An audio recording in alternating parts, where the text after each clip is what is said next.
Today I'm taking a look at the Olight Baton 3 Pro Max. Thank you Olight for sending this through. So they've sent through the cool white edition of this. Got some specs on the back. Won't come into those details right now.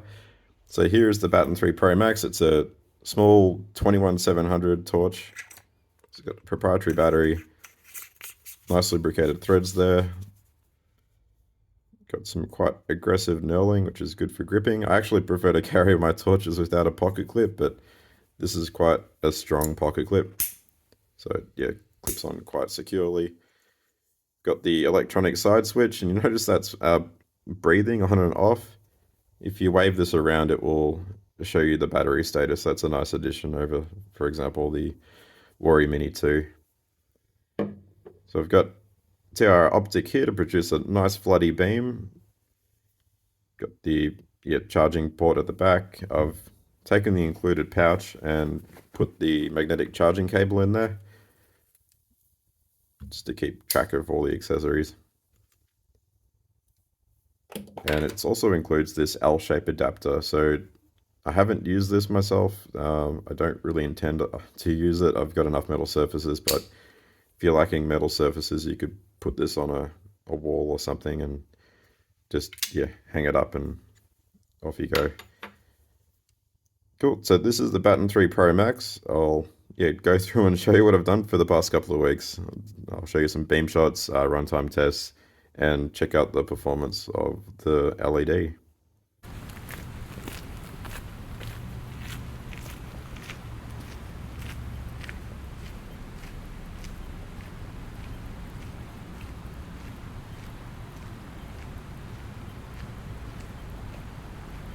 It's currently on low. That's medium. Got high. And turbo.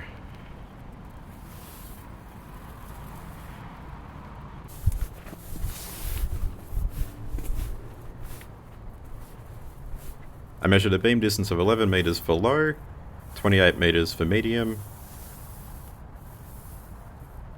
91 meters for high,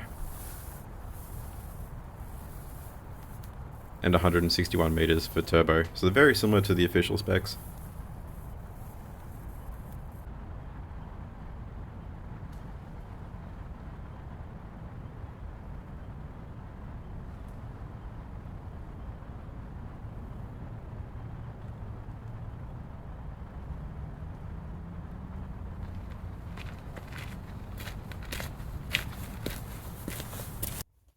The user interface is fairly simple, so it's an electronic side switch and you can click on and click off.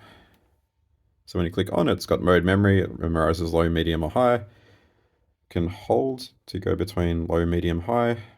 On high, there's a proximity sensor. You can double click to enter turbo. There's a proximity sensor again. If I double click again, within 5 seconds, it will disable the proximity sensor temporarily. If I want to disable this permanently, like disable proximity sensor, I need to plug it back into the charger. So it's red, it's charging, it's green when it's full. So I hold this for 2 seconds. And now it's locked out and it's disabled the proximity sensor. Because it's locked out, I need to hold it again to unlock it.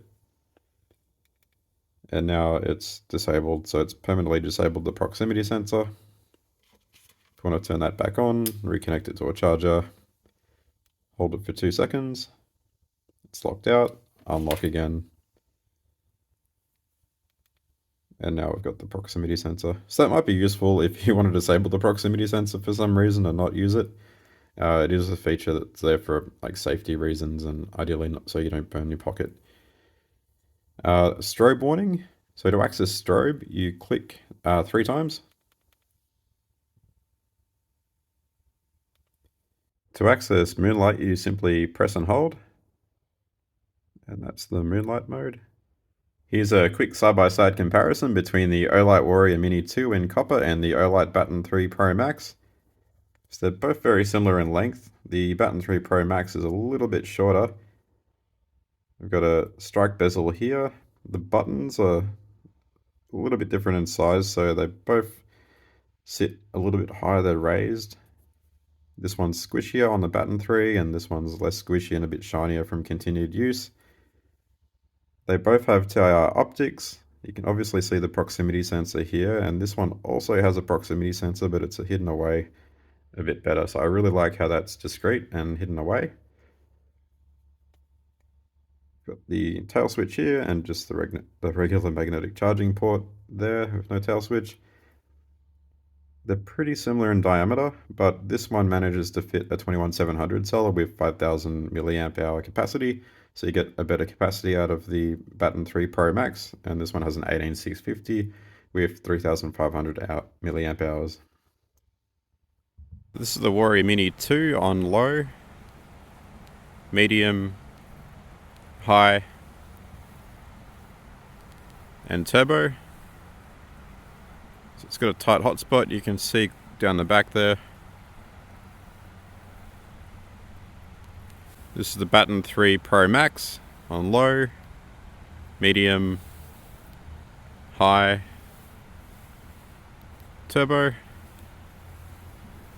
This is much floodier, you can still see down the back there.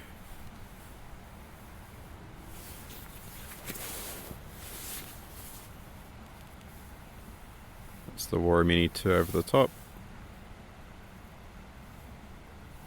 I used an Opal Lightmaster Pro 3 to measure a color temperature between 5800 and 6500 Kelvin, a color rendering index of about 80, which is a little bit better than the 70 stated on the torch itself, and a delta UV of about 0.003, so there's a hint of green in the beam. I measured the light output and runtime using a DIY lumen tube and managed to get results that were very similar to what Olight have stated on the box.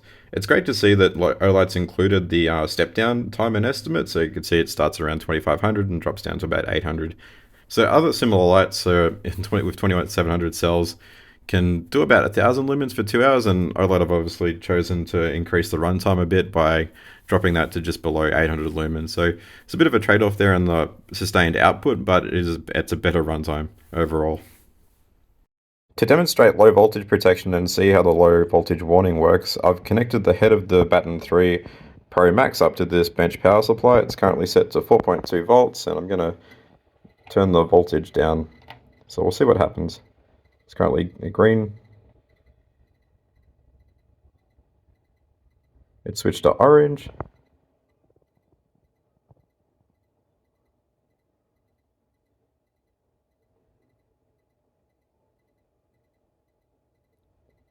Now it's red at 3.22. It's starting to flash red below 3 volts. So it's still on, still drawing current at 2.62. So at 2.65 I expect it to turn off, but it's still going, and at 2.43 volts it has turned off. So low voltage protection kind of works. It would be better if it switched off at 2.5 volts or above, but the battery likely has inbuilt protection circuitry to deal with the low voltage. In summary, the Olight Baton 3 Pro Max is a really well made 21700 EDC torch.